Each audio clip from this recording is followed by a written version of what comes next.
আমি আয়াত তেলাওয়াত করেছি। আল্লাহর কাছে দোয়া করি রব্বুল আলামিন আমি যেন হাদিস ও কোরআন থেকে বলতে পারি, সাথে সাথে আমরা শুনে যেন সকলে আমল করতে পারি, তার জন্য আল্লাহ আমাদেরকে তৌফিক দেন। কোন আল্লাহুম্মা আমিন। ভাই মুসলমান, আমাদের ধর্ম হলো ইসলাম। ইসলাম আমাদের মাযহাব, ইসলাম আমাদের দ্বীন। আর ইসলাম দ্বীনে চলতে গেলে কিভাবে চলতে হবে আল্লাহ তাবারাক ওয়া তাআলা পাক পবিত্র কোরআন আমাদেরকে দান দিয়েছেন। পড়ুন আলহামদুলিল্লাহ। যদি কোনো মানুষ বলে আমি শুধু কোরআনকে মানবো, হাদিসকে মানবো না, তাহলে তাকে খাঁটি মুসলমান বলা হবে না। যদি কোনো মানুষ বলে যে আমি শুধু হাদিসকে মানবো, কোরআনকে মানবো না, তাহলে তাকেও খাঁটি মুসলমান বলা হবে না। মুসলমান তখনই খাঁটি হতে পারবে যখন হাদিস এবং কোরআনকে দুটাকেই মানবে, ঈমান রাখবে, তখনই সে খাঁটি মুসলমান হইতে পারবে। যেমন একটা করে উদাহরণ দিই আপনাদের সামনে। কোরআনে নামাজ পড়ার কথা আছে। আল্লাহ তাআলা 80-82 থেকে বেশি জায়গাতে বলেছেন ওয়াকিমুস সালাহ, ওয়াকিমুস সালাহ, ওয়াকিমুস সালাহ, নামাজ কায়েম করো, নামাজ কায়েম করো। কিন্তু যারা কোরআন পড়িতে জানে দেখবেন যে আল্লাহ তাআলা কোরআন মাজিদে নামাজ পড়ার কথা বলেছেন, কিন্তু কিভাবে নামাজটা পড়িতে হবে কোরআনে লেখা নেই। কোরআন মাজিদে লেখা নেই কথাটা। নামাজ পড়িতে বলেছেন, কিন্তু কিভাবে নামাজটা পড়িতে হবে এটা কোরআনে লেখা নেই। এবারে বলবেন যে তাহলে হাদিসে আছে। জি, হাদিসে আছে। কেমন করে আপনি ওযু করবেন, মসজিদের সামনে বের দোয়া কি, মসজিদ থেকে বার হবার দোয়া কি, বুকে হাত বাঁধার দোয়া কি, সিজদাতে যাওয়ার দোয়া কি, সব কিছু আপনি হাদিসে পাবেন। কিন্তু নামাজে আপনাকে কোরআন পড়িতে হবে। নামাজে আপনাকে কোরআন পড়িতে হবে। বিনা কোরআন পড়াতে আপনার নামাজ মুকাম্মাল হবে না। তাহলে কোরআনেরও দরকার হলো। হলো না? হলো না? যারা বলেন হলো না? হলো না? হলো। 6টা জিনিসের প্রতি আমাদেরকে ঈমান আনতে হবে, তাহলে আমরা পূর্ণ মুসলমান হব। কি কি 6টা জিনিস? আল্লাহর নবী বলেছেন আমানতু বিল্লাহি ওয়া মালাইকাতিহি ওয়া কুতুবিহি ওয়া রুসুলিহি ওয়াল ইয়াউমিল আখিরি ওয়া তু'মিনু বিল কদরি খাইরিহি ওয়া শাররিহি। আমানতু বিল্লাহ, এক আল্লাহর প্রতি ঈমান আনতে হবে যে আল্লাহ হলেন এক। ওয়া মালাইকাতিহি, আল্লাহর যত ফেরেশতা আছেন সমস্ত ফেরেশতার উপর ঈমান আনতে হবে। ওয়া কুতুবিহি, আল্লাহর যত কিতাব, কোরআন ছাড়াও আল্লাহ তাবারাক ওয়া তাআলা কিতাব দিয়েছিলেন, মানতে হবে কোরআনের কথা, কিন্তু ঈমান সমস্ত কিতাবের উপরে রাখতে হবে। ওয়া রাসূলিহি, এবং আল্লাহর যত নবী দুনিয়াতে এসেছিলেন সমস্ত রাসূলের প্রতি ঈমান আনতে হবে। ওয়াল ইয়াউমিল আখির, আখিরাতের প্রতি ঈমান আনতে হবে যে দুনিয়া থেকে যাব, একদিন কিয়ামতের দিন হবে, সেদিন হিসাব লাগবে। ওয়া তু'মিনু বিল কদরি খাইরিহি ওয়া শাররিহি, এবং মানুষের ভাগ্যে নসিবের প্রতি ঈমান আনতে হবে যে আল্লাহ তাআলা ভালো মন্দ যাই লিখেছে এই নসিবের প্রতি ঈমান আনতে হবে। তাহলে এই হাদিস থেকে আমরা বুঝতে পারলাম যে কোরআনের প্রতি আমাদেরকে ঈমান রাখতে হবে। এবার আপনাকে বলি, মক্কা নগরে, মক্কার জমিনে দুনিয়াতে এমন কোন পাপ, এমন কোন গুনাহ ছিল না যে গুনাহটা মক্কার মানুষরা করত প্রায় থেকে 1415 বছর আগে। মক্কার লোকেরা মদ পান করত, মক্কার লোকেরা জিনা বিচার করত, মক্কার লোকেরা ঘুষ খেত, মক্কার লোকেরা নিজের বেটিকে জমিনে দফন করত, মক্কার লোকেরা এক অপরের সাথে লড়াই ঝগড়া করত, মক্কার লোকেরা নিজের স্ত্রীদের প্রতি জুলুম অত্যাচার করত। দুনিয়াতে এমনও কোন দুনিয়াতে বুরাই নেই যে বুরাইটা মক্কার লোকেরা করত না। কিন্তু এখন গোটা পৃথিবীতে সব থেকে আল্লাহওয়ালা ইমানদার দেশ আমরা কখন? মক্কা কিনা মনে করি? হ্যাঁ না বলেন? সব থেকে দুনিয়ার মধ্যে 1 নম্বর বুরাইওয়ালা দেশ ছিল মক্কা, আর এখন সব থেকে 1 নম্বর ইমানদারওয়ালা দেশে গেছে মক্কা, নাকি? কারণটা কি? এত বড় পরিবর্তন হলো কি করে? সমস্ত বুরাই হয়ে গেল দূর কি করে? আহা, আল্লাহ তাবারাক ওয়া তাআলার কোরআন পেয়ে, আল্লাহ তাবারাক ওয়া তাআলার কোরআন পেয়ে। কেমন কথা? জি, আল্লাহ তাআলা নবীকে প্রথমে কথা বলেন, হে নবী, তুমি মানুষকে বলো যে মদ পান করিও না, কারণ মদ পরে হারাম হয়েছে, 3 বারে মদ হারাম হয়েছে। কয়বারে? জোরে বলেন। 3 বারে। যে ভাইরা গুটখা খায়, যে ভাইরা বিড়ি খায়, যে ভাইরা জর্দা খায়, যে ভাইরা মদ পান করে, আপনি যদি গায়রে কথা বলেন যে তুই আজ থেকে খাইস না, ছাড়তে পারবে? যারা বলেন ছাড়তে পারবে? পারবে না, ছাড়তে। ওর আদত যেটা লেগে আছে আস্তে আস্তে আস্তে আস্তে ছাড়বে। কত ভাইকে দেখেছি নিজ চোখে, ওয়াজ শুনে কোমর থেকে লিয়া পাক করে ফেললে, আর খাবো না যে মৌলভী সাহেব, ফের দেখবেন 2 দিন 4 দিন থাকলো আবার শুরু করে দিলে। মানে এটা নেশা না, একবারে ছাড়তে পারবে না গো।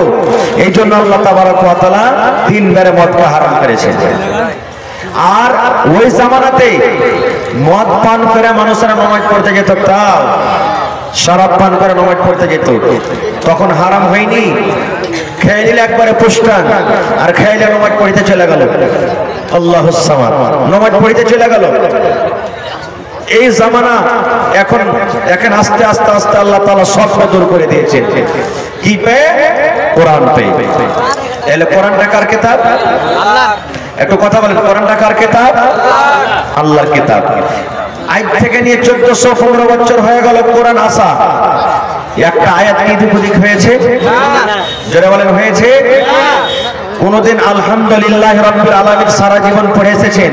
কোন কোরআনে দেখা আছে আলহামদুলিল্লাহ, ইয়া আলহামদুলিল্লাহ, ইয়া আলহামদুলিল্লাহি, এরকম আছে কি কোরআনে? নেই। হ্যাঁ, আমরা ভুল পড়ছি আলাদা কথা, আমরা ভুল পড়ছি আলাদা কথা। যেমন দুঃখ করবেন না যারা মাদ্রাসাতে পড়েনি, আমার বয়স্ক বাপজিরা, মেলায় মসজিদ আমি তেলাওয়াত শুনেছি নামাজে, ও যে পড়বে কোরআন, ইয়া মা খালারা কোরআন পড়বে, তো কার লোক কাটবে, কার হাত কাটবে, কার পা কাটবে, হ্যাঁ বলাটাও কমা হবে, এরকম ভাবে কোরআন পড়বে। কেমন করে পড়বে জানেন? আলহামদুলিল্লাহি রাব্বিল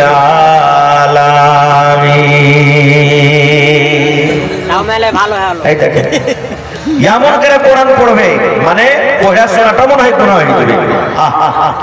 ভাই আমার, আল্লাহ তাবারক ওয়া তাআলা কিয়ামতের দিন আমাকে আপনাকে আল্লাহ জিজ্ঞাসা করবেন, আরে দুনিয়ার মানুষ, দুনিয়াতে তোমাকে মুখ দিয়েছিলাম রে মানুষ, এই মুখখানা দিয়ে তুমি সুন্দর কত চিকন চিকন করে কথা বলেছিলে রে মানুষ, কথাকে বানিয়ে বানিয়ে বানিয়ে বানিয়ে বানিয়ে তুমি বলতে পেরেছিলে।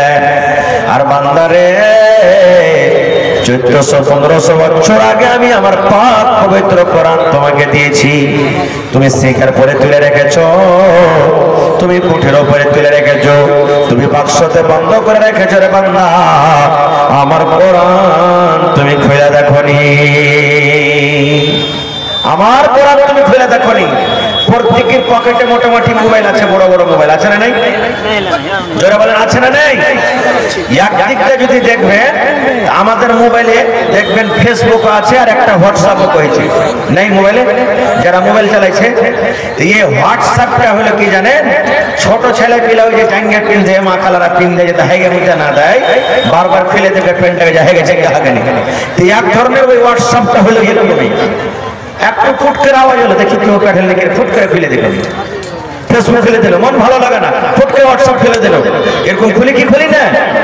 এরে মুসলমান, আল্লাহ রাব্বুল আলামিন যদি কিয়ামতে জিজ্ঞাসা করেন, আরে আমার বান্দা বান্দিরা,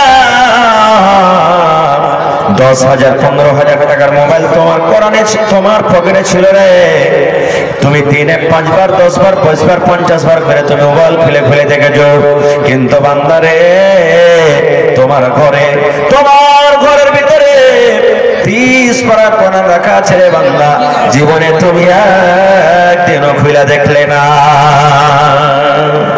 একদিনও তুমি ফেলে দেখলে না কো। বলেন এই প্রশ্নটা সওয়ালটা যদি আল্লাহ করেন আমরা বাঁচতে পারবো ভাই? কেউ বাঁচতে পারবো না কো। আমরা মৌলভী সাহেবরা পড়ি না ভাই, মন গর্জা হলে তো পড়লো, না তো পড়ি না আমরা। সুবহানাল্লাহ। তাহলে কোরআনটা কার কিতাব? জোরে বলেন আল্লাহর কিতাব। কেন?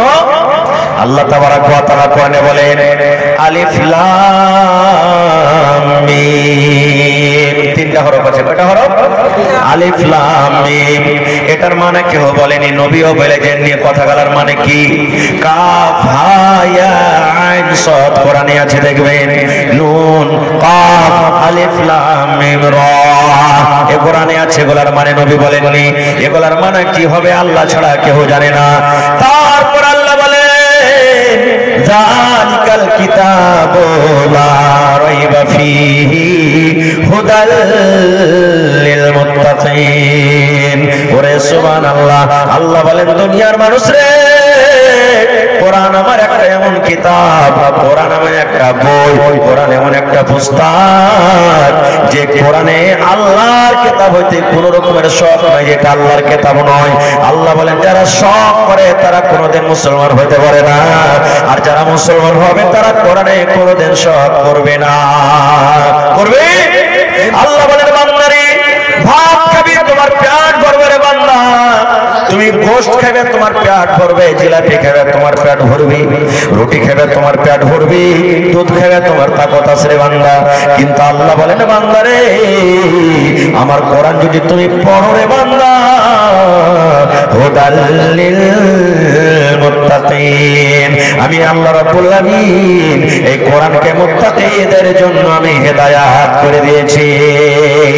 মুত্তাকি পরেজগারের জন্য হলো কি কোরআন? হেদায়েত। আচ্ছা আর একটা কথা বলি, এই কোরআনটা আল্লাহ তাবারাক ওয়া তাআলা সর্বপ্রথম কাকে দিয়েছিলেন? কাকে দিয়েছিলেন কোরআন? আহা ভাইরে, কোরআনটা কি দামি জিনিস জানেন? আচ্ছা বলেন কোরআনটা বেশি ওজনদার না জমিন বেশি ওজন? কথা বলেন একটু। কোরআন বেশি ওজন হয় না এই জমিন বেশি ওজন? ভারী। কোনটা ভারী? কোরআন ভারী না জমিন ভারী? হায় আল্লাহ, কথা বলেন না কেন যে ভাই আপনারা? কোরআনটা বেশি ভারী না জমিন বেশি ভারী? জমিন বেশি ভারী অটোমেটিক। আপনি তো এক হাতে কোরআনটাকে ছেড়ে নেবেন, কিন্তু এক হাতে জমিন খান চাড়তে পারবেন? কোরআন বেশি ভারী আর না আপনার কি বলছে আসমান বেশি ভারী? আসমান ভারী কি ছুটিতে পাবো না যে কত ভারী কি জানি আল্লাহ ছাড়া। পাহাড় বেশি ভারী না কোরআন বেশি ভারী? সুবহানাল্লাহ। আল্লাহ রাব্বুল আলামিন কোরআনে বলেন ইন্না আরাজনাল আমানাতা আলাস সামাওয়াতি ওয়াল আরদি ওয়াল জিবাল। ওরে সুবহানাল্লাহ। আল্লাহ রাব্বুল আলামিন সর্বপ্রথম নিজের আমানত, আমানত বলতে শরীয়ত, আমানত বলতে পাক পবিত্র কোরআন। ইন্না আরাজনাল আমানাতা আলাস সামাওয়াত। আল্লাহ রাব্বুল আলামিন সর্বপ্রথম আসমানকে ডাকতে বললেন আসমান রে তুমি আমার এই কোরআনটাকে তুমি নিয়ে নাও। কাকে দিলেন? প্রথমে কাকে দিলেন কোরআন? আসমানকে আল্লাহ দিলেন আসমান আমার কোরআন তুমি নিয়ে নাও। এবার আসমান বলছে আল্লাহ যে আমি পারবো না এটা নিতে। আল্লাহ রাব্বুল আলামিনকে বলছেন আল্লাহ কোরআনের ভার আমি সহ্য করতে পারবো না, এই কোরআন আমি নিতে পারবো না। আসমান বলে দিলেন। ওরে সুবহানাল্লাহ। তারপর আল্লাহ বলেন ইন্না আরাজনাল আমানাতা আলাস সামাওয়াতি ওয়াল আরজি। আল্লাহ জমিনকে বলছেন জমিন রে ও জমিন তুমি আমার কোরআনটাকে তুমি নিয়ে নাও, এই জমিন তুমি কোরআনটাকে নিয়ে নাও। এবার কোরআনের কথা শুনে জমিন বলছে আল্লাহ দুনিয়ার সমস্ত পাহাড়ের ভার আমি জমিন উঠিয়ে নিব, দুনিয়ার যত মানুষ আছে সমস্ত জমিনের ভার আমি উঠিয়ে নিব, দুনিয়াতে যত জীবজন্তু আছে সমস্ত জীবজন্তুর ভার আমি উঠিয়ে নিব। কিন্তু আল্লাহ আমি জমিন আমি কোরআনের ভার আমি উঠাতে পারবো না। তাহলে আসমানও ইনকার করে দিলে জমিন ইনকার, বাঁচলো কে? ওয়াল জিবাল। আল্লাহ রাব্বুল আলামিন এবার পাহাড়কে বলছেন পাহাড় রে আসমান ইনকার করে দিলে আসমান আমার কোরআনটাকে নিল না, জমিন ইনকার করলে জমিন নিল না। রে পাহাড় তুমি এমন মজবুত তেমন শক্তিশালী। আমি আল্লাহ রাব্বুল আলামিন এই জমিন বানার আগে দুনিয়াতে শুধু পানি ছিল, পানি। তারপরে আমি আল্লাহ জমিনটাকে পানির উপরে বসিয়ে দিলাম। নৌকা যেমন পানিতে হিলাডোলা করে, এই মতো জমিনটা পানির উপরে হিলাডোলা করতে লাগলো। আল্লাহ রাব্বুল আলামিন এই জমিনটাকে মজবুত করার জন্য আল্লাহ পাহাড় বানালেন। পাহাড়কে যেদিন থেকে জমিনে বসিয়ে দিলেন, জমিন হিলাডোলা বন্ধ হয়ে গেল। আল্লাহ জমিন পাহাড়কে বলছেন, পাহাড় রে তুমি এত শক্তিশালী, এত শক্তিশালী, তুমি আমার পাক পবিত্র কোরআনটা তুমি নিয়ে নাও। সুবহানাল্লাহ। যেমন এই পাহাড়কে বলা, মনে হয় এই কথাটা শুনি পাহাড় ভেঙে মনে হয় বালু হয়ে যাবে, ছাতু ছাতু হয়ে যাবে। তারা আল্লাহর করে ভয়ভীত হয়ে গেল। এবার বলছে, আল্লাহ আমি পারবো না, আমি পাহাড়, আমিও কোরআনের ভার সহ্য করতে পারবো না, কোরআনের আমি ভার উঠাতে পারবো না। এবার আল্লাহ রাব্বুল আমিন মানুষকে বলছেন, মানুষ রে আমার আসমান জমিন পাহাড় কেহ কোরআন উঠাতে পারল